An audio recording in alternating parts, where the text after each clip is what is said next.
안정새 복 많이 받으시기 바랍니다. 네.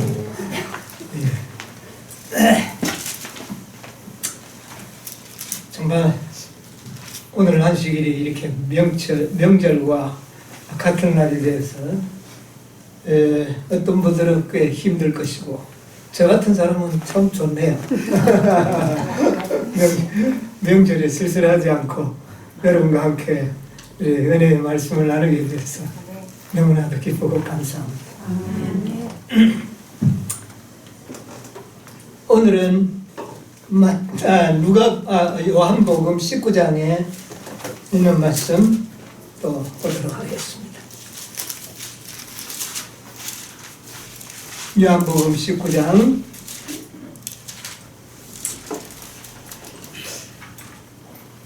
38절로부터 있는 말씀을 제가 읽겠습니다.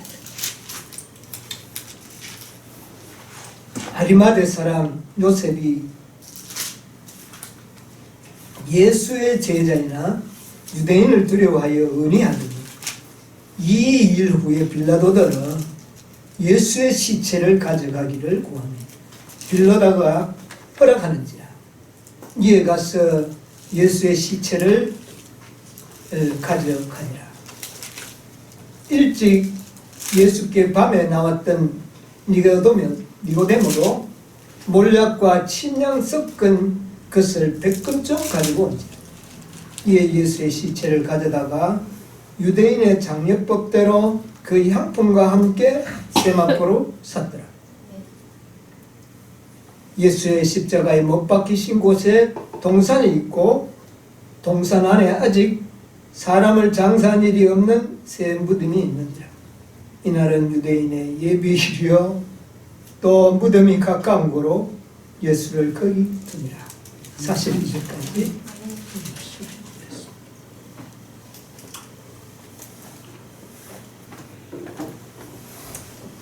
예수님이 십자가에 못 박히시는 그날, 그 하루가 기간은 하루지만 정말 오랜 기간처럼 느껴지지 않습니까?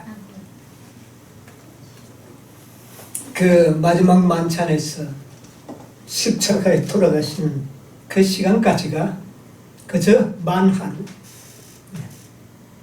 그러나 그 안에 이루어진 사건은 너무나도 큰 사건이었고 오랫동안 정말 우리의 수건이요 희망이었던 놀라운 사건들이 이루어졌습니다. 그 가운데 예수님은 그 짧은 하루의 기간이지만 그 당하는 고통들을 한번 여러분 상상을 해보십시오. 그 하루의 고통이지만 그 얼마나 큰 고통이고 그 시간이 길게 느껴졌을까요? 그렇죠. 그 하루가 아니죠. 1년이죠. 1년보다 더 긴. 앞으로 우리 14만 4천인들이 얼마 동안 그런 고통의 경험을 좀 하죠? 하루 동안. 1년. 강도는 예수님보다 못하겠지만 그와 동일한 성질의 시련을 우리도 겪게 될 것입니다. 그런데 예수님은 그 하루 동안에 그 엄청난 시련을 통과하셨습니다. 이제 예수님께서 다 이뤘다 말씀하시고 숨을 거두시고 이제 무덤에 들어가셔서 뭐 하시는 겁니까? 이제 안식일을 지키는 겁니다. 이 안식일이야말로 예수님에게는 참으로 평안한 뭐였을까요? 안식일. 참 안식일. 모든 것을 이루시고 모든 것을 이루시고 쉬시는 것. 태초에 천지를 창조하고 쉬셨던 예수님께서 이제 또다시 재창조의 사업이 자신이 하셔야 했던 모든 일을 다 마치시고 어떠는 겁니까? 또 쉬시는 거죠. 이 안식일의 의미가 점점 더 어떻게 돼요? 더 깊어지는 겁니다. 여러분 우리의 이 안식이란 그 의미가 2중, 3중, 4중으로 깊어져서 이 안식일이야말로 하나님의 사랑을 영원토록 증거하는 그런 안식일로 우뚝 서게 될 것입니다. 아멘. 여러분, 이 안식일 우리 잘 지켜야 되지 않겠습니까? 아멘. 예수님께서 또 자신의 일을 다 이루시고 안식하신 이 거룩한 안식일, 오늘 우리가 또 지키게 된 것을 인하여 참으로 기쁘게 생각합니다. 저는 이스라엘 백성들을 좀 생각을 해봅니다. 이스라엘 백성들이 예언을 몰랐었나요? 모르지 않았어요. 언제 메시아가 올 것 그들이 이미 예언을 연구한 가운데서 알고 있었어요. 헤롯 당시에, 예수님이 태어날 당시에 모든 성경을 연구하던 이스라엘의 성경학자들은 그때가 이제는 어떤 때가 되었다, 메시아가 출현할 시기가 되었다는 걸 알았습니까? 몰랐습니까? 알았어요. 알았어요. 네? 알았습니다. 유대인 메시아가 올 때가 다 됐다는 걸 알았어요. 동방 박사들이 찾아와서 이야기하니까 동방 박사들도 알았는데 어떻게 모르겠습니까? 빛을 받은 본 백성들이 알았습니다. 어디에 태어날 것도 알았습니다. 베들레헴에 태어날 것도 알았습니다. 근데 왜 그렇게 또 동정녀 처녀에게 태어날 것도 어떻게 해요? 알았어요. 또 알았습니다. 동방 박사들이 와서 물어보니까, 학자들을 불러하니까, 어디에서 태어날 거라고요? 베들레헴에서 태어날 거라고. 그들이 다 알고 있었어요. 근데 왜 그렇게 예레미야, 참 다니엘 9장 25절로부터 27절까지에 보면 그 기간을, 언제 메시아가 태어나실 기간도 이미 예언적으로 가르쳐 주셨잖아요. 예루살렘을 중건하라는 영이 내릴 때부터 기름 부은 자가 기름 부은 자가 일어날 것이요, 하늘의 절반의 기름 부은 자가 끊어질 것이요, 7일에와 60일에가 지나면 기름 부은 왕이 일어날 것이다. 이것은 누가 일어난다는 겁니까? 메시아가. 메시아 예수님. 메시아가 태어날 것을 이야기해요. 근데 알았는데. 그런데 예루살렘을 중건하라는 영이 내릴 때부터 계산하라 그랬으니까, 계산돼 보면 우리들보다 그들이 더 잘 알지 않았겠습니까? 그들이 알았어요. 그런데 왜 그들은 그리스도를 영접하는 일에 실패했는가? 실패. 예레미야 선지자는 다윗에게서 의로운 한 가지가 어떻게 해요? 일어날 것이고, 이스라엘의 통치자가 이 메시아. 스가랴서에도 이야기했죠. 순이라 이름하는 자가 일어나서 여호와의 전을 어떻게 해요? 건축하리라. 이 메시아가 일어나서 하실 사명에 대하여 이들은 알고 있었어. 그런데 왜 예수님을 영접하지 못했어요? 너무나 답답하지 않습니까? 당대의 예수님 당시에 모든 백성들이 한 명도 제대로 메시아로 영접한 사람이 없었다는 것은 얼마나 놀라운 일입니까?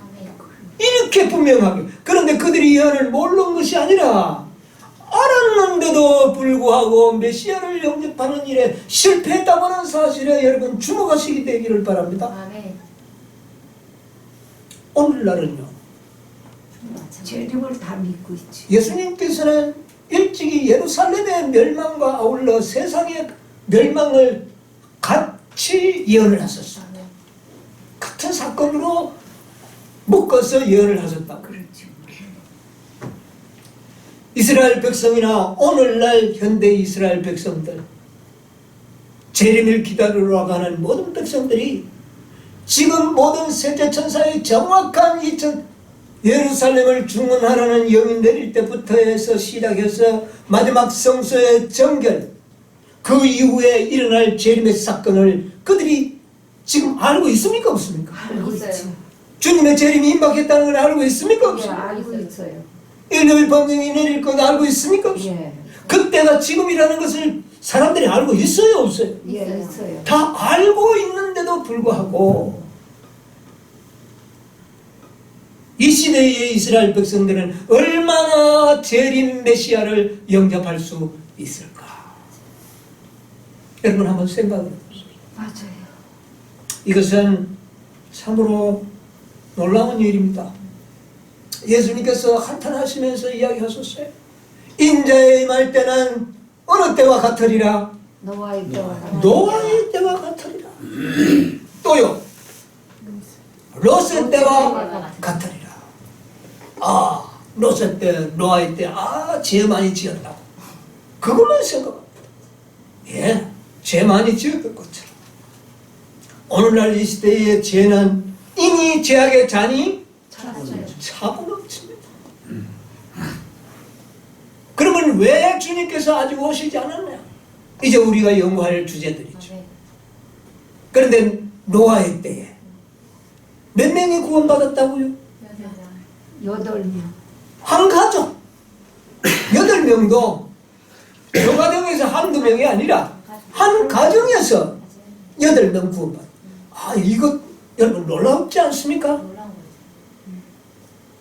그때의 인구가 얼마나 됐을까요? 지금과 똑같아. 지금의 인구보다 결코 적지 않은 사람이 당대에 살고 있었건만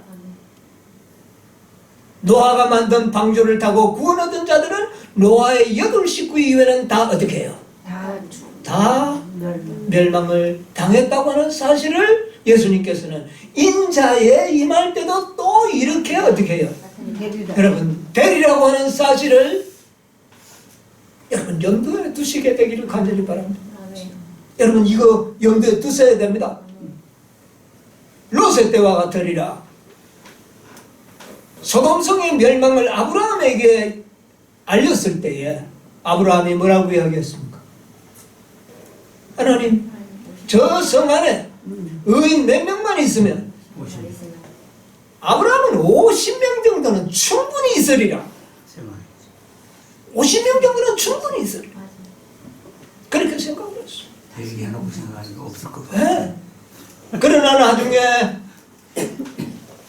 좀 곰곰하게 생각을 해보니까 모자랄 것 50명이 안 될 수도 있어요. 그러니까 자꾸 낮아졌어요. 나중에 몇 명이었습니까? 10명.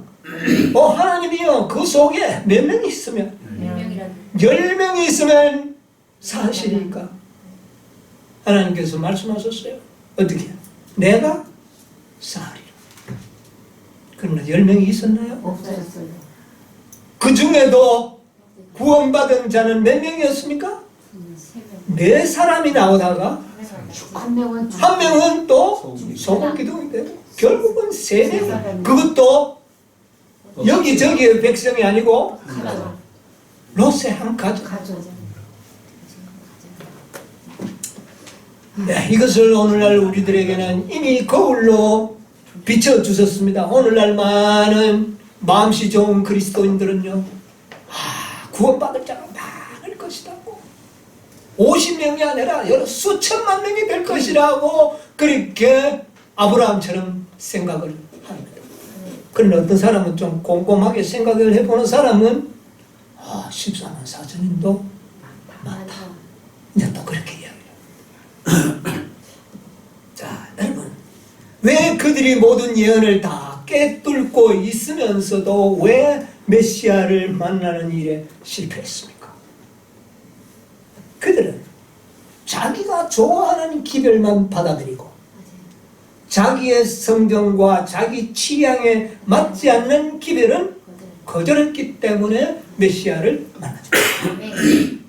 여러분 이 사실을 마지막 때도 똑같은 패턴을 겪게 될 것입니다. 이스라엘 백성들이 싫어했던 예언이 뭔지 아십니까? 이사야 52장과 53장의 예언입니다. 거기에는 메시아가 고난당할 것을 예언한 장이죠. 그래서 이스라엘 백성들은요, 오늘도 그랬지만 오늘날도 그렇지만 옛날에도 이사야 53장을 연구하는 일을 좋아하지 않았습니다.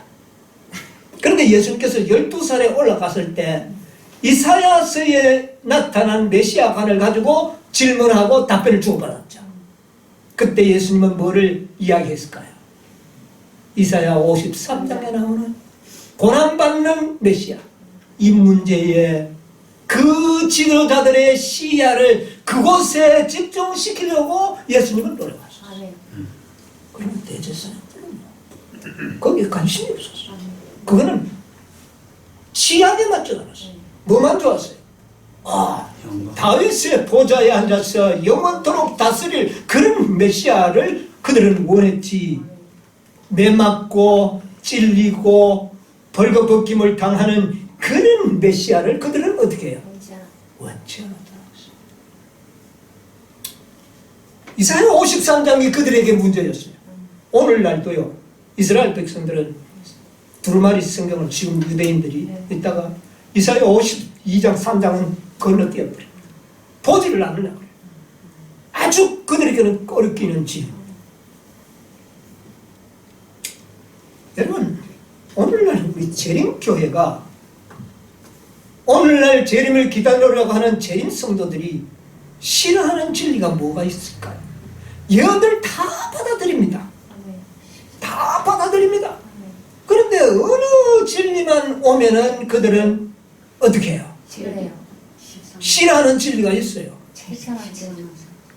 13만 4천인도 어떻게 가르치는 거? 실수다. 상징수라. 굿속의 열매는 바로 14만 4천 개가 될 것이라고 하는 실제적인 수요라고 하는 이 대목에만 이르면 사람들은 다 어떻게 합니까? 아주 싫어.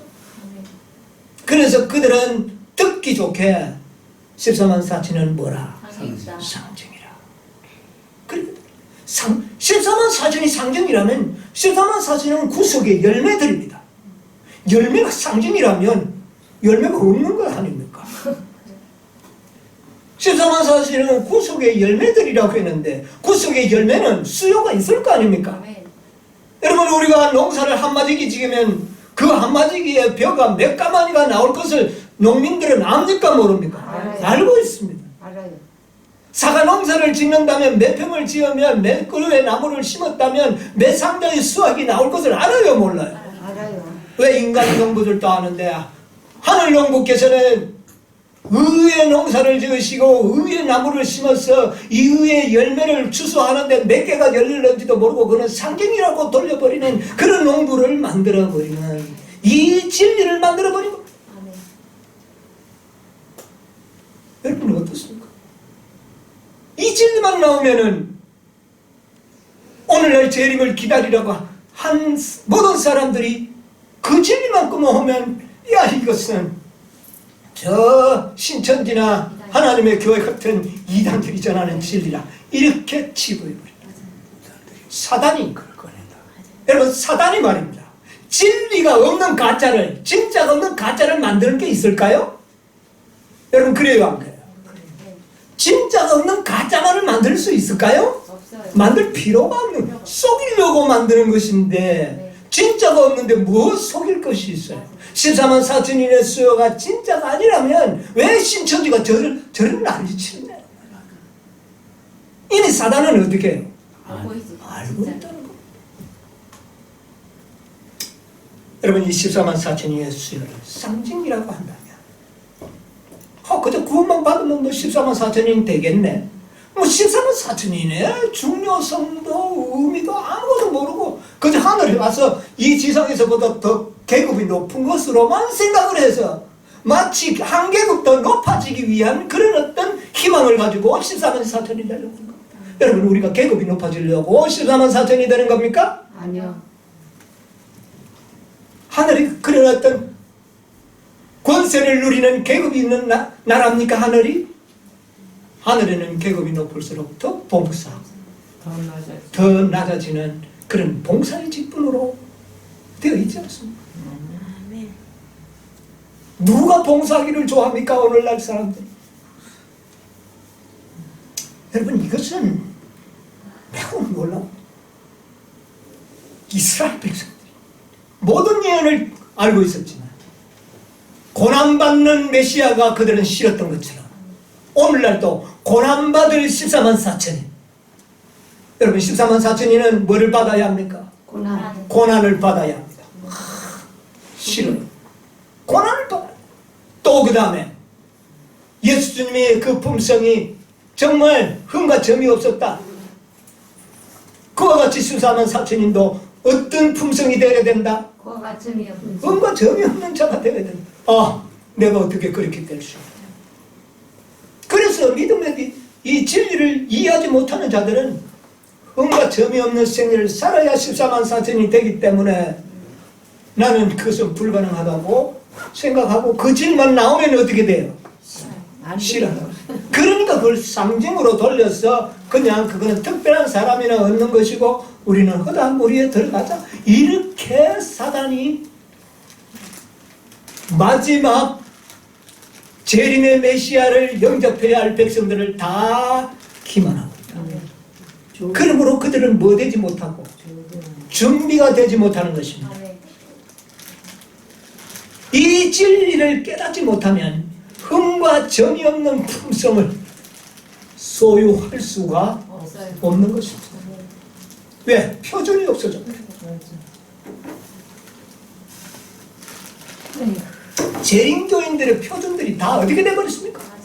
다 떨어져 버렸습니다. 왜? 왜 떨어졌느냐? 그래도 구원받을 수 있으니까. 가지만 붙어 있으면 되는데 가지. 그냥 믿기만 하면 구원받으니까. 여러분, 이렇게 함으로 인하여 그들은 영광의 메시아를 영접할 수 있을 수 있었지만 그들은 그 진리를 어떻게 해요? 못 깨닫는 것이 아니라 싫어했기 때문에.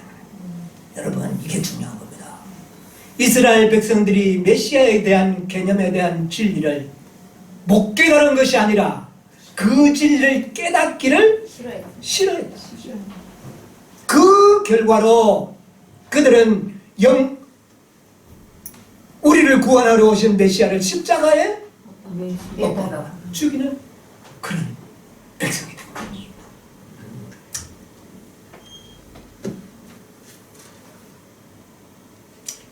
이것은 오늘날 우리들에게 의미하는 바가 매우 큽니다.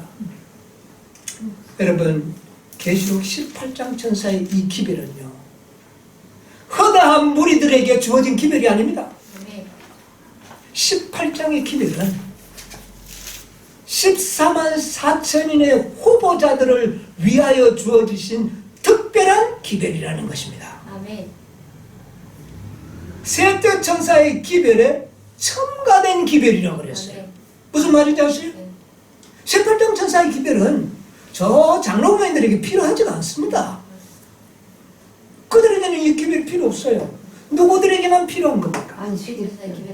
세 천사의 기별을 받고 또 받은 자들 중에도 참으로 14만 4천인에 들어가기를 간절히 소원하여 노력하는 자들을 위하여 준비된 기별이라는 겁니다. 일반적이 아니다. 아이고 나는 허다한 무리라 들어가겠다. 이런 사람들에게는 이 기별이 필요하지가 않다는 것입니다. 여러분, 무슨 의미인지 아세요? 만약 그렇다면 믿음의 표준을 낮게 세우고 있거나 또 흠과 점이 없고자 하는 그 아름다운 그리스도의 품성을 사모하지 않는 자에게는 이 기별이 그들에게는 아무런 관계가 없는 기별입니다. 그래서 18장 천사는 셋째 천사의 기별에 힘과 능력을 주는 자. 그러니까 셋째 천사의 기별을 참으로 믿는 자들에게 힘과 능력이 되는 것이지, 셋째 천사의 기별을 믿지 않는 자들에게는요 아무런 의미가 없는. 그럼 셋째 천사의 기별을 믿는다는 말이 뭐냐? 셋째 천사의 기별이 어떤 기별입니까? 셋째 천사의 기별이 어떤 기별이죠? 인치는 기별입니다. 먼저는 인치는 기별이에요. 셋째 천사가 알곡과 가라지를 구별하여 인을 쳐서 하늘 창고에 들이는 천사. 셋째 천사가 인치는 천사예요. 셋째 천사의 기별은 완전을 가르치는 지별입니다. 셋째 천사가 하늘에 지성소를 가리키는 것을 나는 보았다. 지성소는 완전한 것이죠. 그러므로 완전함을 사모하는 자들에게 사모하도록 만드는 기별이 셋째 천사입니다. 어떤 자들에게 인을 칩니까? 완전 흠과 점이 없는 자들에게.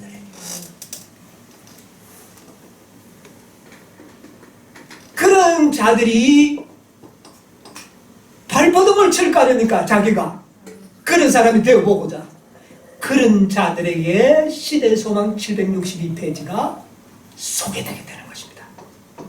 아이고 그냥 그럭저럭 믿지 않은 뜻도 믿지 않은 상태의 사람들에게는 762페이지를 읽어봐도 그 속에는 진리는 깨달을 수가 없는 것입니다.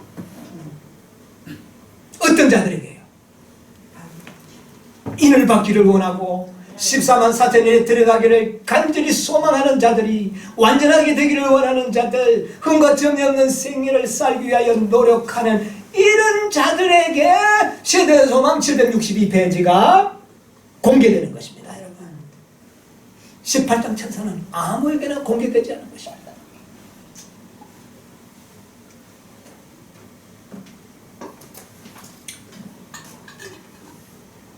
(18장) 천사의 기별은 복음이기도 하지만 성경에 기록한 경고의 기별이 또 주어있죠. 이 5 천사는 다 복음이지만 성경에는 뭐만 기록되어 있습니까?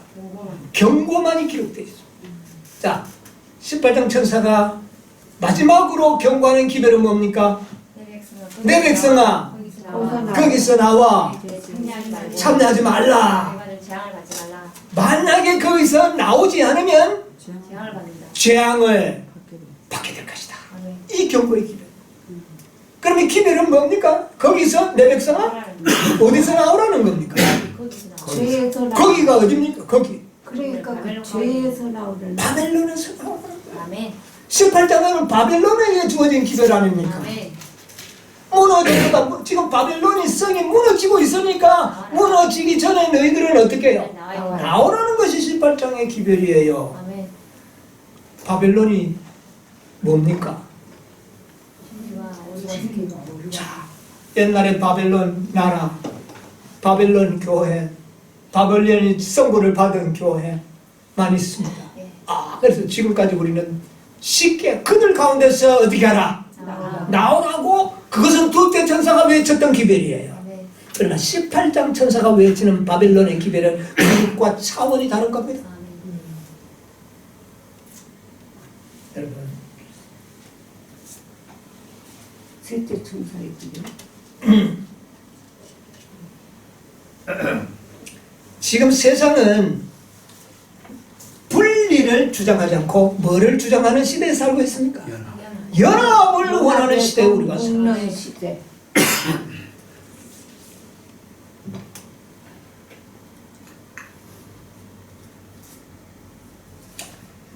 사도행전 554페이지에 있는 말씀을 한번 읽어드리겠습니다.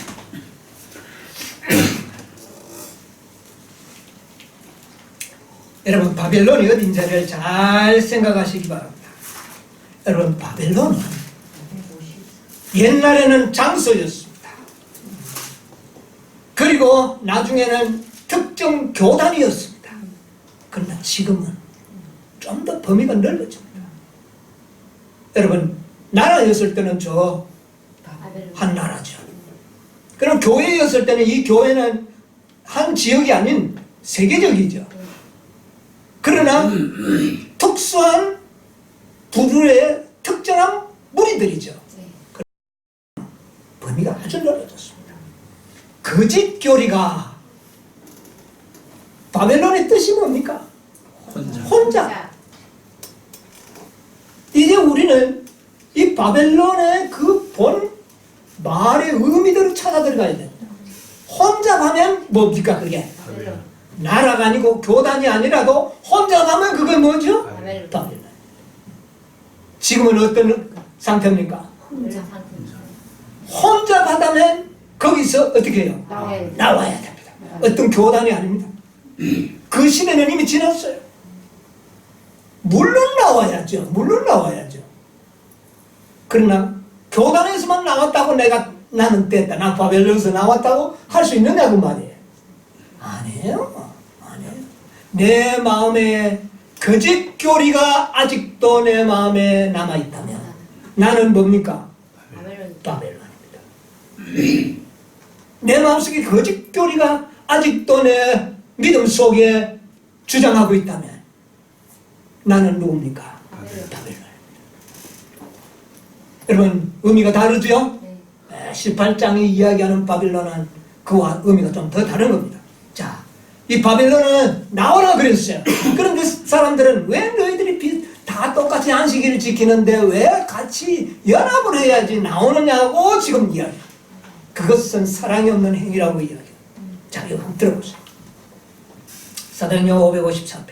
너희는 사랑이 있어야 한다는 부르짖음을 특별히 성화되었다고 공언한 사람들이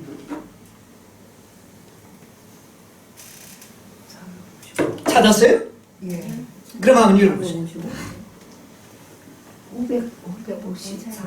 못 찾았어요? 너희는 사랑이 있어야 한다는 부르짖음은 특별히 성화되었다고 공언하는 사람들이 도처에서 부르짖고 있는 외침. 어떤 자들이 외친다고요? 성화되었다고 하고 있는 그런 사람들이 연합을 이야기합니다. 자, 읽으세요. 그러나 참된 사랑은 너무나 순결하여 자복하지 않는 죄를 덮을 수가 없다. 우리는 그리스도께서 위하여 돌아가신 영혼들을 사랑해야 하지만 죄악과 타협해서는 안 된다. 우리는 반역자들과 연합하면서 이것을 사랑으로 불러서는 안 된다.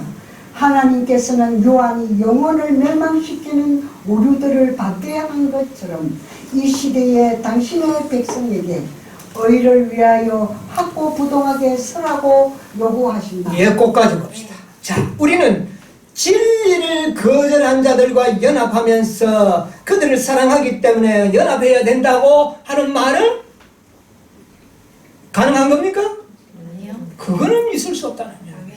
그거는 있을 수 불러서는 그건 사랑이 아니라는 겁니다. 그들을 사랑하기 때문에 나는 그들과 연합하고 있어야 되겠다. 이것은 아니라는 겁니다. 하나님께서는 요한이 영혼을 멸망시키는 오류들을 반대한 것처럼 오류를 가르치는 곳에서는 어떻게 해야 된다? 이것이 오늘 우리들이 가르치는 기별입니다. 아멘. 오류를 가르치는 곳이라면 그곳에서는 우리는 어떻게 해야 된다고요? 나와야 된다. 나와야 된다. 왜 오류를 가르치는 곳에서 나와야 되는지 아십니까? 여러분, 우리가 노력한다고 변화됩니까? 아니요. 그러면 믿기만 한다고 변화됩니까? 아니요. 예, 말은 맞는데 진리가 참 진리를 믿을 때만 변화되는 겁니다. 아멘. 그러니까요. 아시겠습니까? 변화시키는 거죠. 믿는다고 무조건 변화되는 게 아니에요. 참 진리를 믿을 때만 변화되는 겁니다. 아멘. 자, 시대소망 671페이지에 있는 말씀 제가 읽을게요. 진리 가운데는 위안과 평화가 있으나 거짓 속에는 참된 평화와 위안을 찾을 수가 없다. 거짓 교리와 유전을 통하여 사단은 마음을 지배하는 그의 세력을 얻는다. 그는 사람들을 거짓 표준으로 인도하여 그들의 품성을 보기 흉하게 만든다. 여러분, 거짓 교리와 오류들은 결과적으로 품성을 어떻게 한다고요? 흉하게 만든다. 흉하게 만든다는 거예요. 아멘. 완전하게 만들 수가 없다. 없다. 아멘. 그러므로 완전한 진리를 믿는 자들만이 완전하게 어떻게 해요? 풍성하게 된다. 변화될 것이다. 아멘. 결과적으로는 진리에 의하여 우리가 변화된다. 풍성해진다. 그러므로 오류가 섞인 곳에 있다면 나와야 된다. 품성이 이거래진다. 이그러집니다. 어느 지점에 가서는 완전하지 않아요. 아멘. 그러므로 그곳에서는 어떻게 해요? 나와야 왜 나와야 합니까? 품성이 흠과 점이 없는 자들에게만 늦은 비를 부어줄 것이기 때문에 그곳에서 나와야 되는 거예요. 그러므로 오류를 가르치는 곳에서는 나와야 되는 겁니다. 왜 오류를 저거 오류인데 하면서 왜 듣느냐 그 말이에요. 여러분 들으면 새겨지는 겁니다. 여러분이요 어떤 사람이 내인데 와서 이야기하면 이야기해주면 안 들었으면 좋았을 뻔 듣고 나니까 내 마음에 그 말을 내 마음에서 제거하기까지는 시간이 얼마나 걸립니까? 그 쉬워요? 어떤 것들은 꽤 오랫동안 그 말들이 내 마음을 괴롭힙니다. 여러분 오류를 가르치는 곳에서는 나와야 된다는 것이 요한계시록 18장 4절의 메시지입니다. 아멘. 오류가 있는 곳이라면 뭐 99% 정도는 괜찮다. 아니에요. 마지막 때는 뭡니까? 완전해요. 아멘. 과거에는 그것이 완전한 빛이 오기 전까지는 용인되어 왔지만 완전한 빛이 오고 난 다음에는 그것은 용인되지 않습니다. 아멘.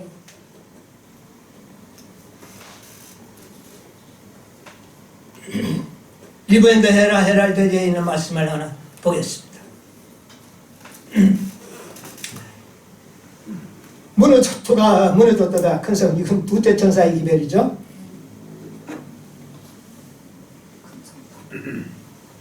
모든 나라를 그 음행으로 인하여 진노의 포도주를 먹이던 자로다 하던 것과 똑같은 기별이 계시록 18장 천사의 기별입니다. 반복이 됐다는 말이죠. 네. 그러면 포도주는 무엇인가? 그 포도주는 무엇인가? 그 교회가 가진 거짓 교리들이다. 아멘. 여러분요, 바벨론이 진노의 포도주를 먹였는데 그 포도주가 뭐냐? 거짓 교리다. 아멘. 완전한 빛이 왔는데도 불완전한 진리를 가르치는 것은 포도주예요. 바벨론이 주는 포도주라는 겁니다. 그곳에서 우리는 어떻게 해야 돼요? 아멘. 나와야 됩니까? 아멘. 여러분 오늘의 우리의 기별은 굉장히 중요한, 앞으로 이 기별을 우리는 이제 강력하게 좀 전해야 할 필요성을 저는 아멘. 느끼고 있습니다. 과거에는 아직 빛이 분명하지 않을 때는 아니었지만 이제는요 빛이 점점 명확하고 밝아지고 있는 이런 시점에서 아직도 거짓 교리를 가르치는 곳에서 저거는 내가 구별해서 갈라 먹으면 된다, 골라 먹으면 된다는 식으로 염소처럼 행동하다가는 구원에 실패하고 말 것입니다.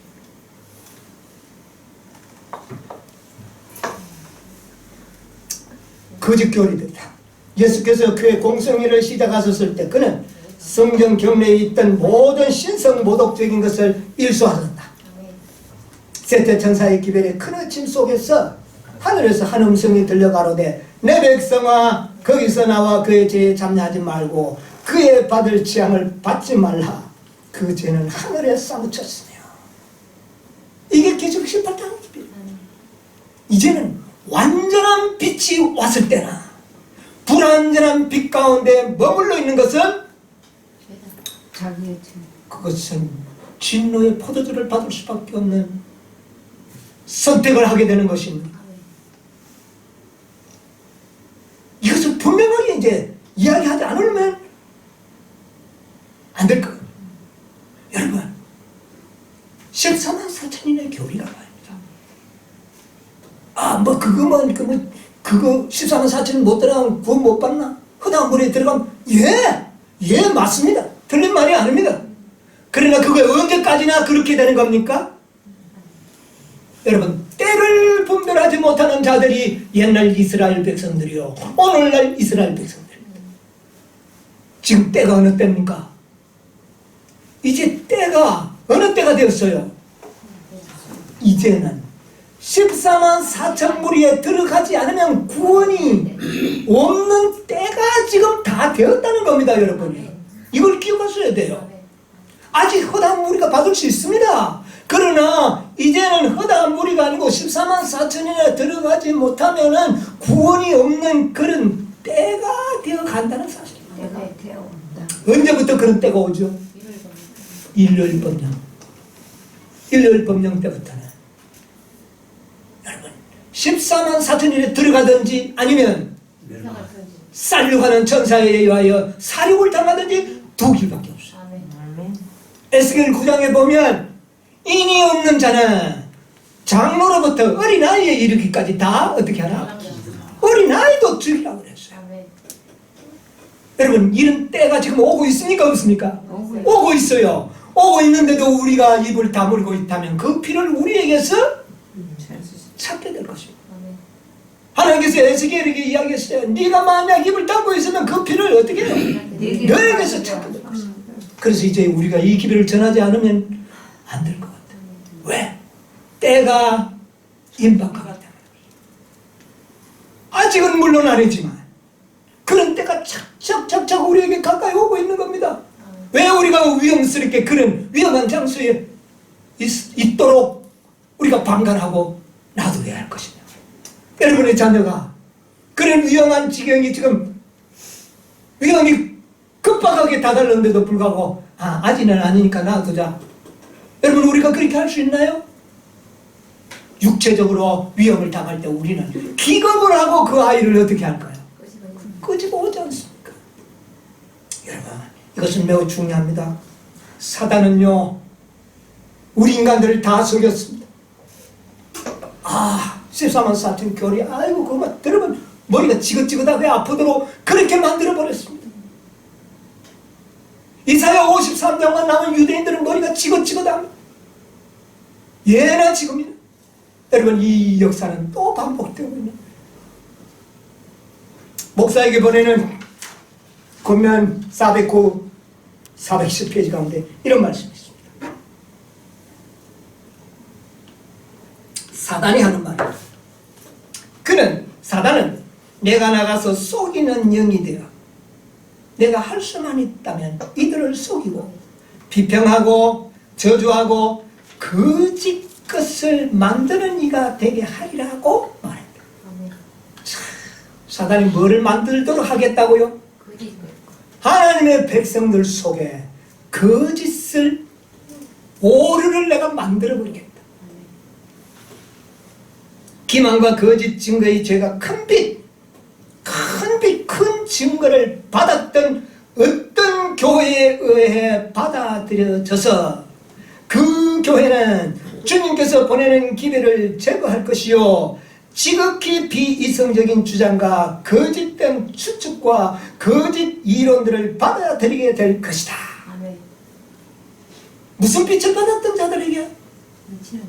큰 빛을, 여기 표현대로 큰 빛, 큰 증거를 받았던 어떤 교회들에 의하여 이런 거짓 진리를 만들어 가르치도록 만들도록 내가 하겠다.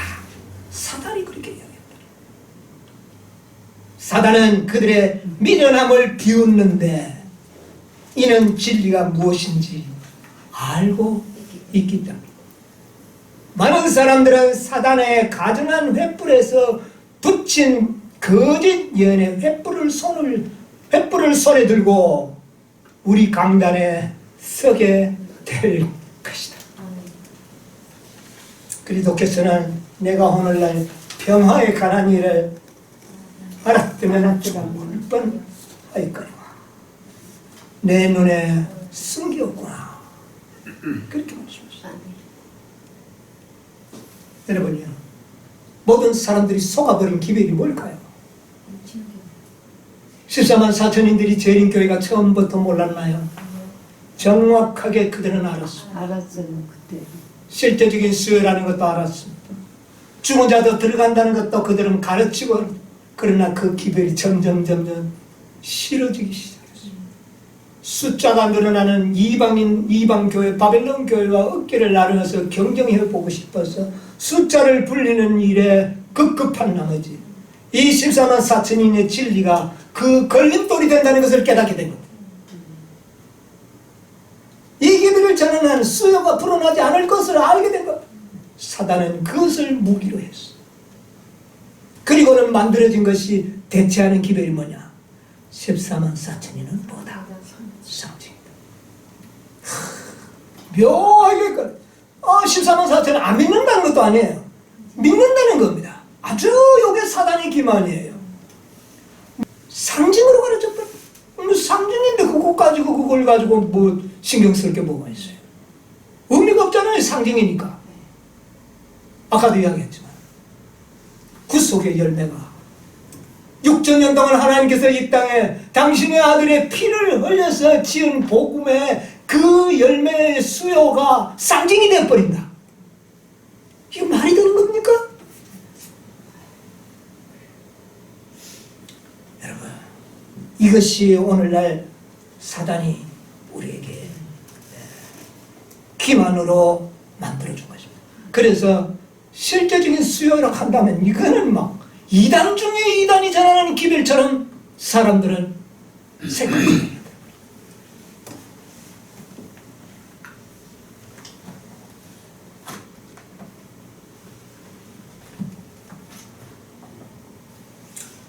주님께서는 우리에게요 최고의 표준을 제시해 주셨습니다. 그래서 이 최고의 표준을 제시하는 이면에는 14만 4천이라는 구속의 열매에 그 생애와 연관성이 있습니다. 14만 4천이 되기 위해서는 예수님의 최고의 표준을 세우지 않으면 어떻게 해요? 거기에 들어갈 수가 없기 때문에 실물교원애들이 이야기했습니다. 우리의 순종을 하는 순종의 생애에 있어서의 최고의 표준에 이르는 자만을 하나님을 섬기는 자라고 할 것이다. 여러분, 셋째 천사의 기별은 바로 인치는 기별이기 때문에 그렇습니다. 그러므로 그들은 무슨 표준을 받아들여야 된다고요? 최고의 표준을 가지고 섬기는 자들만이 내 백성이라고 하실 것이다. 여러분, 우리가 하나님 백성 되기를 원합니까? 아멘. 최고의 표준을 세우지 않으면 이 시대의 하나님의 백성이 아닙니다. 저 옛날에는 그랬을는지 몰라요. 그리스도의 생애를 생각하라. 인류의 선두에 서서 아버지를 섬기신 그분은 우리가 어떠한 아들이 되어야 하는지를 보여주는 모범이시다. 그 같은 순종은 오늘날 사람들에게도 요구된다. 실물교는 282페이지 3페이지.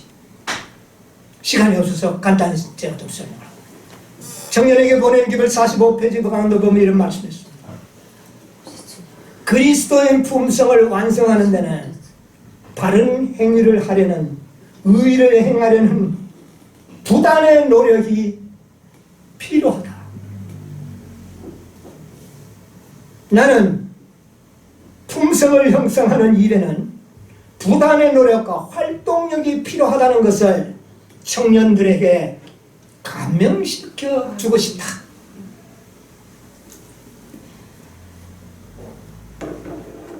최고의 표준에 달하도록 함이 필요하다.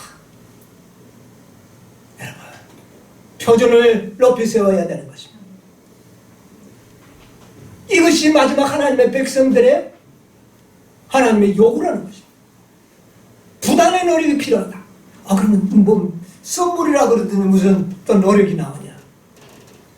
그런데 어떤 자에게 주는 선물이었습니까? 간절히 원하는 자. 원하는 자에게 주는 선물이야. 원한다는 것은 말로서 원하는 게 아닙니다. 여러분, 말로가 하려고 하지 마십시오. 하나님 앞에 행위로 원한다는 것을 나타내야 됩니다. 행위로. 행위로 어떻게 할까요? 하나님의 완전한 품성을 원한다는 행위로 원한다는 것을 나타내야 돼요. 어떻게 해야죠?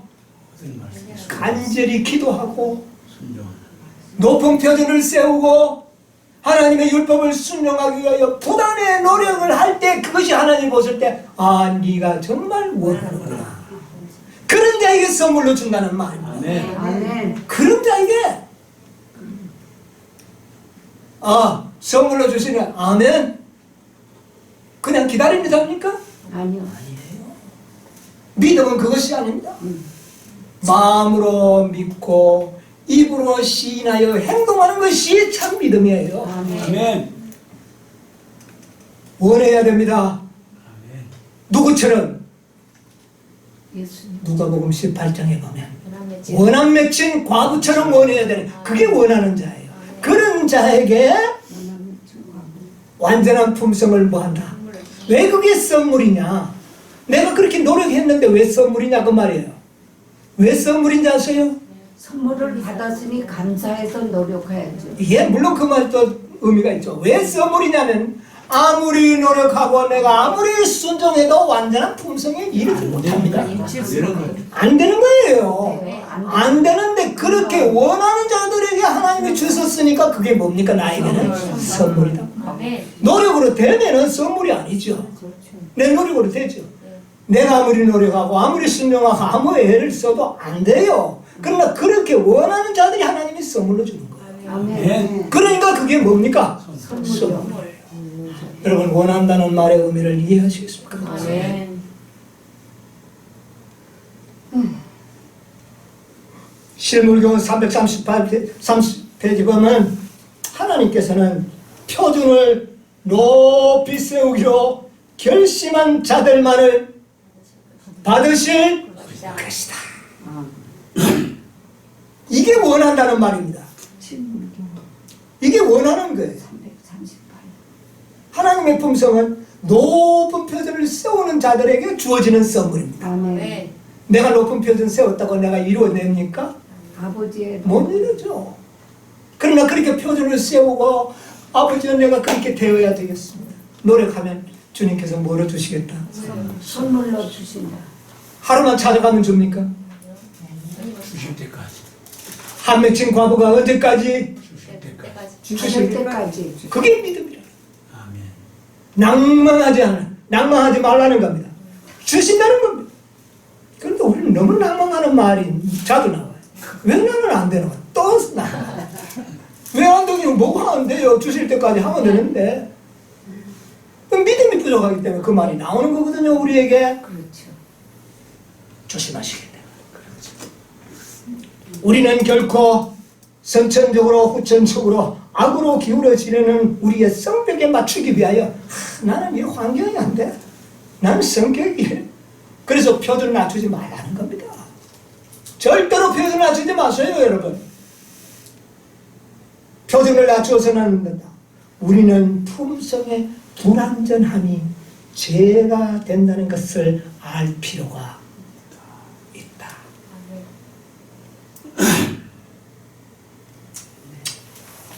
14만 4천인의 구원을 앞으로 지금은 물론 이 최고의 수준에 도달하지 않고도 구원을 받을 수가 있습니다. 지금은.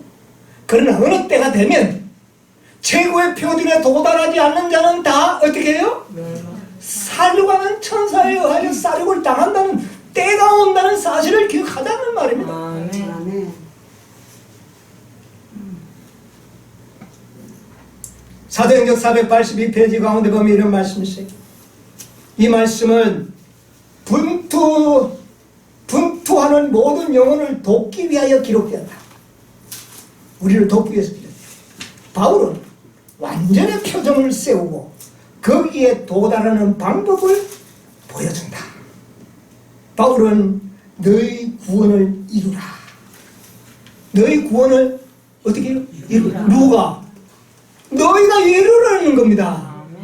가만히 있으라고 하지 않았어요. 너희가 구원을 이루어라는 겁니다. 이 말씀 잘 기억하세요. 너희는 구원을 이루라. 그러면 너희 안에서 행하시는 일은 하나님이시니. 아멘. 가만히 있어도 되나요? 우리는 마치 우리 스스로가 구원을 얻을 것처럼 분투 노력해야 돼요. 주님의 약속을 믿고. 그러면 이루시는 분은 누구라? 하나님. 하나님이 이루었었으니 그게 선물이 아니고 뭐냐고 말이에요. 여러분 분투 노력하시게 되기를 바랍니다. 아멘. 이 새해야말로 분투 노력하는 한 해가 되시기를 바랍니다. 아멘. 표준을 낮게 세우지 마세요. 아멘. 거짓 오류를 장소에서 나와야 합니다. 거짓을 가르치는 곳에서 나와야 돼요. 장소가 아닙니다. 너희 구원을 이루라고 말한다. 인간의 노력 그 자체로는 충분하지 않다. 약간 뭐 되는 것 같기는 해요. 그러나 충분합니까? 결코 완전히 도달하지 못한다. 충분하지 않다. 하나님의 편에는 무한한 지혜와 동정과 능력이 있으나 인간 편에는 허약과 죄 많음과 절대적 무력함이 있을 뿐이라는 사실을 기억하게 되시기를 바랍니다. 그러므로 내가 이루고 난 다음에도 내가 이룬 것이 아니라 이것은 하나님의 은혜요 하나님의 선물이로다. 모든 영광을 누구에게요? 아버지 하나님께 다 돌려드려야 되는 것입니다. 아멘. 이제 우리 앞에는 정말 짐승의 표가 우리에게 임박하고 있습니다. 이제 우리가 한 걸음 한 걸음 양보하는 자들은 자칫하면 실패하려죠. 우리는 강하고 담대한 믿음이 이 시대에 우리에게 필요하죠. 요구합니다.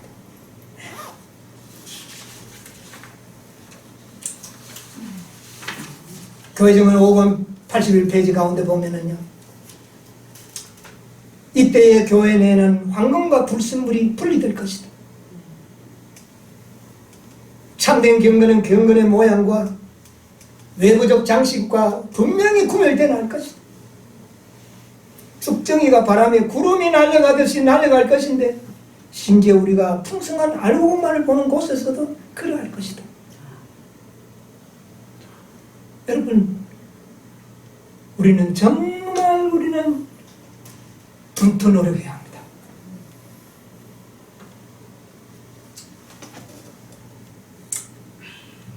천사들이 왔다 갔다 하면서 인을 치고 있죠. 어느 한 천사가 하늘에 올라가서 보고를 합니다. 주님이여, 내가 이 땅에서 어떻게 해요? 인치는 수요가 차서 인치는 사업을 마쳤습니다 하는 보고를 하게 될 겁니다. 그래도 주님께서는 그때 비로소 뭐라고 합니까? 다 이루었다. 다 이루었다. 이 다 이루었다고 그랬어요. 저기 먼저 279페이지 보면 그는 그의 손을 찢겨들고 다 이루었다 하고 큰 소리로 부르짖었다. 이 부르짖음은 언제 또 있었던 겁니까? 십자가상에서. 그날이 무슨 날이었습니까? 금요일 6째 날입니다. 여러분, 6째 날에 모든 일을 다 마칩니다. 여러분, 14만 4천인의 수요가 차면 재창조의 사업이 마치는 날입니다. 여러분, 재창조의 사업은 참 묘합니다. 첫 번째 창조는 빛을 만들고 땅을 만들고 식물을 만들고 동물을 만들어서 맨 나중에 누구를 만들었어요? 사람을 만들었어요. 그런데 재창조는 거꾸로 뭐를 만듭니까? 여러분, 사람을 만들면 끝난 겁니다. 사실은 사람을 만들면 끝난 거예요. 그럼 다 이루었죠. 14만 4천의 수요가 차면 사람 만드는 일을 어떻게 해요? 끝난 겁니다. 그날이 되겠죠. 그러면 예수님이 오시는 날은 무슨 날일까요? 안식. 아마 예수님은 안식일에 오실 것 같아요. 여러분, 안식일 거룩하게 지키시기 바랍니다. 안식일은 그 속에 실체의 날이 될 겁니다. 이것은 한 날 한 날이 아니라 시기적으로 안식일이 될 수밖에 없어요. 왜? 6째 다음에는 몇째가 돼요? 7째.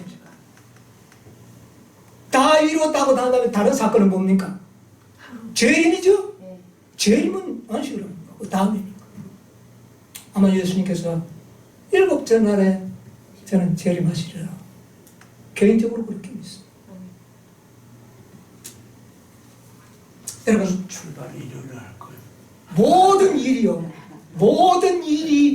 날이면 안식이죠. 안식일과 다 관련을 맺어 나갈 겁니다. 아멘. 안식일과 홍해에서 구원을 주고 난 다음에 홍해를 건넌 것을 기념하여 안식일을 지키라. 그 속에 기념일로 이미 이야기를 했죠. 네. 그렇죠.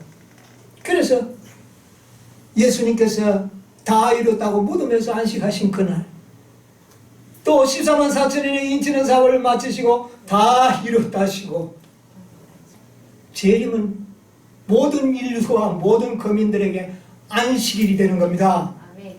왜? 영원한 안식이 되는 겁니다. 왜? 다시는 뭐가 없기 때문에. 죄가 없을 때. 다시는 범죄와 반역과 죄가 있을 수 없는 완전한 안식이 주어지는 것이 재림입니다. 여러분. 아멘. 네. 엄청난 안식일의 뜻이 깊어집니다. 그리고 시대 소망에 보면은요, 만유를 회복하실 때도 역시 안식. 안식. 만유를 새 하늘과 새 땅을 창조할 때도 모든 것을 창조하시고 일곱째 날에 안식을 하시게 될 겁니다. 그러면 이 안식일은 창조에서부터 만유를 회복하는 모든 그 중간중간의 구속사업이 매듭이 지어질 때마다 안식일은 그 사업의 기념일이 되는 겁니다. 아멘. 여러분, 우리가 이 안식일을 거룩하게 지켜야 되지 않겠습니까?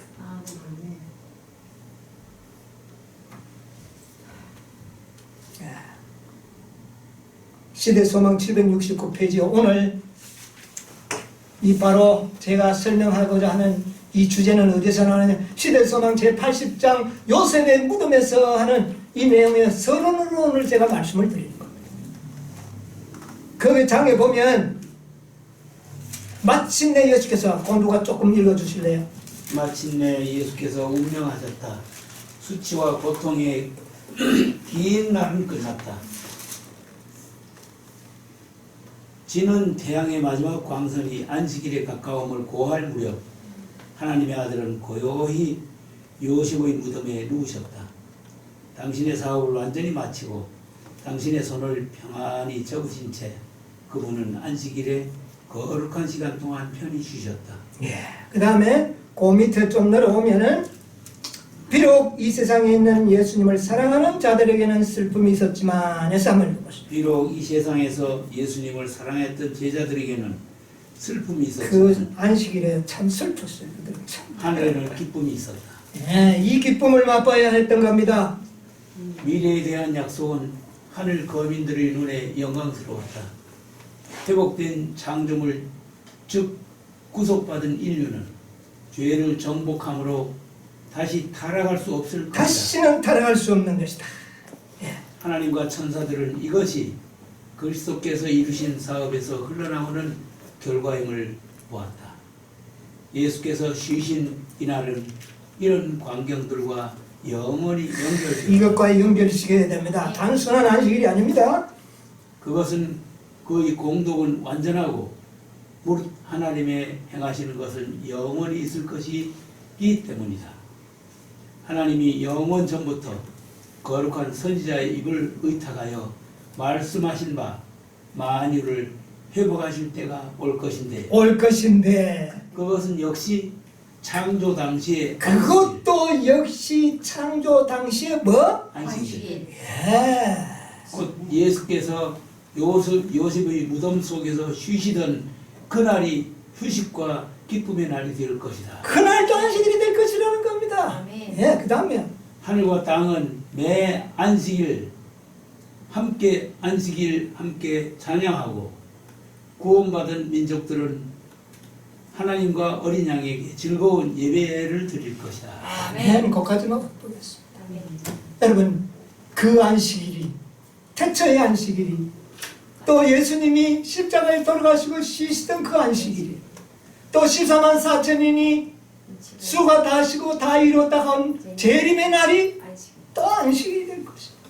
그 다음에 또 만유를 회복하실 때도 안식. 이 안식일이 그 안식일이 될 것이라는 것입니다. 아멘.